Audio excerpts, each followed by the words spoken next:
কোথাও বলছে বাংলাদেশ জামাত ইসলামী সরকার গঠন করবে, বিএনপি বিরোধী দলে যাবে। তো ভাই সব আপনারা কি নির্ধারণ করে দিয়েছেন বিএনপি বিরোধী দলে যাবে নাকি জনগণ করবে? কিন্তু আমার জবাবটা এখানে সেরকম না। আমার জবাব হলো, আপনারা যখন এত বেশি কনফিডেন্ট হলেন, আত্মবিশ্বাসী হলেন যে সরকারি দল হবেন, তাহলে নির্বাচন না আসেন না কেন? আজকে এই বাহানা, কালকে এই বাহানা, পরশু এই বাহানা দিয়ে নির্বাচনকে বাধাগ্রস্ত করতে চাচ্ছেন কেন? উদ্দেশ্য কি সেটা তো আমরা জানি, আরো একটু কিছুদিন পরে বলবো। কাদেরকে নিয়ে আপনারা আন্দোলন করছেন এখন যুগপথের সঙ্গে, সেটা জনগণ দেখছে। তাদের মধ্যে একটি দল আছে, আমি নাম নিতে আবার অসুবিধা, 2024 সালের 7ই জানুয়ারি আমিডামি নির্বাচনে অংশগ্রহণ করেছিল। মার্কাটা বলতে পারি, কারণ 7টা দলের মধ্যে আপনারা নাম খুঁজে নেবেন। তারা যদি যুগপথের সঙ্গে হলে নিষ্পাপ হয়, তাহলে বাকি যারা 28টা দল দামি দামি নির্বাচনে আওয়ামী লীগের সঙ্গে হয়েছিল, তারা কি মহাপাপী? মানে আপনাদের সাথে সঙ্গী হলে যুগপথের, তাদের কোনো পাপ নাই, এই নীতি সঠিক নয়। আর আপনারা কি বাতাসের কথা বললেন, তো যারা 2024 সালের নির্বাচনে তারা অংশগ্রহণ করার সুযোগ হয় নাই, কিন্তু তার আগের সব নির্বাচনে যারা হাত পাকা দিয়ে বাতাস করেছে তারাও সঙ্গী।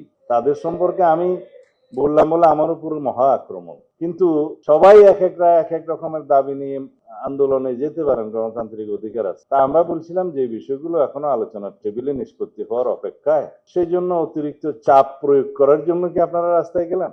তো সেই চাপকে বাতাসশূন্য করার জন্য আমাদেরকেও তো যেতে হবে রাস্তায় আন্দোলনে। সেটাকে আমরা এখন চাই, কারণ আমরা আলোচনার টেবিলে নিষ্পত্তি চাই। কারণ বাংলাদেশের গণতান্ত্রিক সংস্কৃতিতে অনেক পরিবর্তন হয়েছে। আমরা চর্চার মধ্য দিয়ে আছি রাজনৈতিক সংস্কৃতির, সেই চর্চা করতে করতে আমরা এটাকেই ধারণ করব। আমরা ঐক্যবদ্ধ থাকবো জাতীয় ইস্যুতে, দেশের স্বার্থে ইস্যুতে, স্বাধীনতা, সার্বভৌমত্ব, গণতন্ত্রের ইস্যুতে, যে কোনো জাতীয় বিষয়ে আমরা ঐক্যবদ্ধ থাকব। কিন্তু গণতান্ত্রিক চর্চায় আমাদের মধ্যে বাহাস হবে, মতভিন্নতা হবে, বহুমত পোষণ করব, কিন্তু সেটা নিষ্পত্তি হবে আলোচনার টেবিলে। আলোচনার টেবিল এবং আন্দোলন দুইটা যদি একই ইস্যুতে হয়, তাহলে এটাও স্ববিরোধিতা। কেউ বলছেন পিআর চাই, ঠিক আছে, পিআর যদি চাইতে হয় সেটা তো ডিসাইড করবে জনগণ। আমরা কে কয়টা রাস্তায় মিছিল করলাম, বিভাগীয় পর্যায়ে কে কয়টা সভা করলাম, 1000-2000 লোক নিয়ে মিছিল করলাম, তাতে কি পিআর প্রতিষ্ঠিত হয়ে গেল? আপনারা নির্বাচনী ইশতেহারে আপনাদের দাবিগুলো উল্লেখ করে নির্বাচনে আসুন। জনগণ যদি আপনাদের পক্ষে রায় দেয়, ইশতেহারের পক্ষে রায় দেয়, আপনারা সেটা বাস্তবায়ন করবেন। এটাই তো গণতান্ত্রিক রীতি। আর কেউ বলছেন এই সনদের আইন আনুক, আইনি ভিত্তি যদি না দেয়, তার ভিত্তিতে নির্বাচন না হয়, তাহলে নির্বাচনে যাবে না, ইত্যাদি ইত্যাদি। আইনি ভিত্তি দেওয়ার সমস্ত কলা কৌশল নিয়েই তো আমরা আলোচনায় আছি। সমস্ত রকমের বিশ্লেষণ আমরা করেছি, অনেকে তাদের দাবি দিয়েছে, প্রস্তাব দিয়েছে, বিশেষজ্ঞ কমিটি দিয়েছে, আমরা সেটার উপরে কথা বলছি।